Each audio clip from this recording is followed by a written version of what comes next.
Bismillahirrahmanirrahim. Assalamualaikum warahmatullahi wabarakatuh. Perkenalkan, nama saya Selvisa Smiarni dengan NIM 2003015000026 kelas Pajakara. Baiklah, pada kesempatan ini saya akan menjelaskan materi mengenai asas pengembangan pendidikan jasmani di sekolah. Yang pertama yaitu ruang lingkup materi. Asas pengembangan dan penetapan sasaran penjas. Meskipun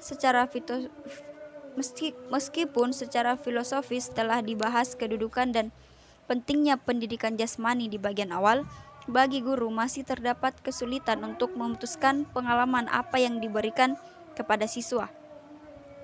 Hal ini ditambah lagi dengan begitu banyaknya pilihan yang tersedia, baik dari wilayah aktivitas jasmani, permainan yang tersedia baik dari wilayah permainan maupun dari wilayah olahraga. Bagian ini tidak dimaksudkan untuk menyatakan secara langsung tentang apa yang harus diajarkan pada siswa, tetapi lebih diarahkan untuk memberikan keyakinan kepada guru tentang landasan apa yang harus dipertimbangkan ketika memilih kegiatan bagi para siswanya. Dua dasar yang harus dipertimbangkan. Yang pertama itu dasar-dasar pengembangan kurikulum, yang kedua dorongan dasar anak. Baiklah, saya akan menjelaskan yang pertama yaitu dasar-dasar pengembangan kurikulum. Yang pertama yaitu kurikulum pendidikan jasmani haruslah berorientasi kepada anak dan tingkat perkembangannya. Pemilihan kegiatan dalam penjas harus didasarkan pada tuntutan dan karakteristik anak yang dilengkapi dengan pertimbangan dengan tingkat-tingkat perkembangan mereka. Anaklah yang menjadi pusat kurikulum, dan karenanya pengalaman-pengalaman belajar yang dipilihkan juga harus sesuai dengan kebutuhan mereka. Yang kedua yaitu setiap anak berbeda-beda dalam kebutuhan dan kemampuan belajarnya.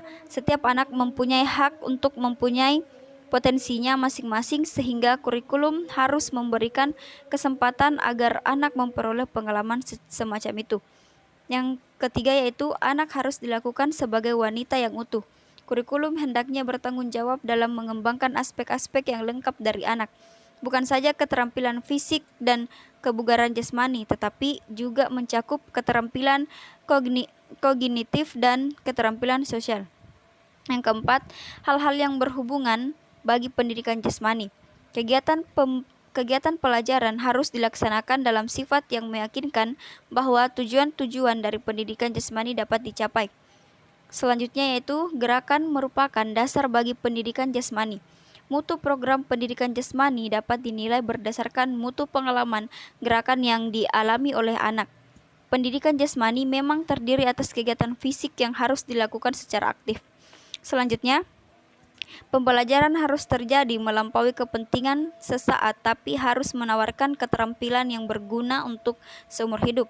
Dalam masyarakat modern dewasa ini, pemeliharaan kebugaran jasmani dan kesehatan dipandang sebagai kebutuhan yang utama.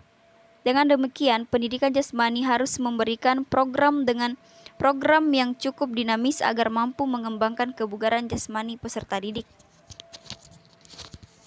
Baiklah, saya akan menjelaskan yang kedua yaitu dorongan dasar anak. Dorongan dasar anak adalah suatu keinginan untuk melakukan dan menghasilkan sesuatu. Semua anak memiliki perasaan seperti ini yang kemungkinan besar merupakan sifat turunan atau pengaruh lingkungan. Dorongan dasar dikaitkan dengan pengaruh masyarakat, guru, orang tua, dan teman-teman sendiri. Macam-macam dorongan dasar anak. Yang pertama yaitu dorongan untuk bergerak. Dorongan untuk bergerak yaitu anak tak pernah puas untuk bergerak, tampil, dan aktif. Yang kedua yaitu dorongan untuk berhasil dan mendapat pengakuan. Anak tidak hanya berambisi untuk berprestasi, tetapi mereka juga menginginkan prestasi mereka itu diakui. Selanjutnya, dorongan untuk mendapatkan pengakuan teman dan masyarakat. Penerimaan kawan sekelas adalah kebutuhan dasar manusia. Selanjutnya, dorongan untuk bekerja sama dan bersaing. Anak menikmati suasana bermain dan bekerja sama dengan anak lain. Selanjutnya, dorongan untuk kebugaran fisik dan daya tarik. Guru harus menyadari betapa besarnya keinginan anak untuk memiliki kebugaran jasmani dan memiliki tubuh yang lincah dan menarik. Selanjutnya, dorongan untuk bertualang. Dorongan untuk berpartisipasi dalam kegiatan yang bersifat petualangan atau sesuatu yang tidak biasa mendorong anak untuk berpartisipasi dalam kegiatan yang baru. Selanjutnya, dorongan untuk kepuasan kreatif. Anak suka mencoba sesuatu cara yang berbeda-beda. Selanjutnya, dorongan untuk menikmati irama. Semua anak laki-laki dan perempuan dapat menikmati irama. Selanjutnya, dorongan untuk mengetahui. Anak bersifat ingin tahu. Mereka berminat untuk mengetahui bukan hanya tentang apa yang sedang mereka kerjakan, tetapi juga mengapa mereka mengerjakannya. Materi selanjutnya yaitu model orientasi kurikulum dalam pendidikan jasmani. Yang pertama yaitu pendidikan gerak atau movement education. Yang kedua, pendidikan olahraga, sport education. Pendidikan petualangan, adventure education. Pendidikan perkembangan, developmental education. Pendidikan kebugaran, fitness education. Yang terakhir, pendidikan disiplin keilmuan olahraga, kinesiological studies. Ruang lingkup pendidikan jasmani. Yang pertama yaitu kemampuan pengelolaan tubuh merupakan kemampuan paling dasar yang dikuasai anak bersamaan dengan berkembangnya pengetahuan tentang tubuhnya. Yang pertama itu kesadaran tubuh, kesadaran ruang, dan kualitas gerak. Yang kedua, keterampilan dasar merupakan bentuk keterampilan yang bermanfaat dan dibutuhkan anak dalam kehidupan sehari-hari. Yang pertama yaitu keterampilan lokomotor, keterampilan non-lokomotor, dan keterampilan manipulatif. Materi selanjutnya yaitu keterampilan khusus yang terspesialisasi. Merupakan keterampilan yang digunakan dalam berbagai cabang olahraga dan wilayah pendidikan jasmani lainnya.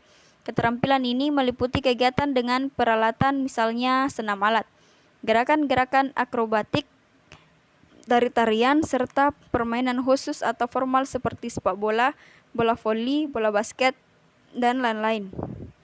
Arah pengembangan pembelajaran pendidikan jasmani. Yang pertama itu murid menjadi sadar akan potensi geraknya.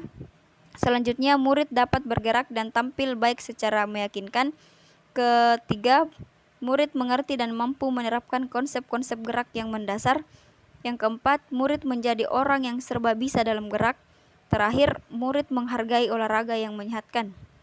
Baiklah, itulah tadi materi yang sempat saya sampaikan. Wabillahi taufiq wal hidayah. Wassalamualaikum warahmatullahi wabarakatuh.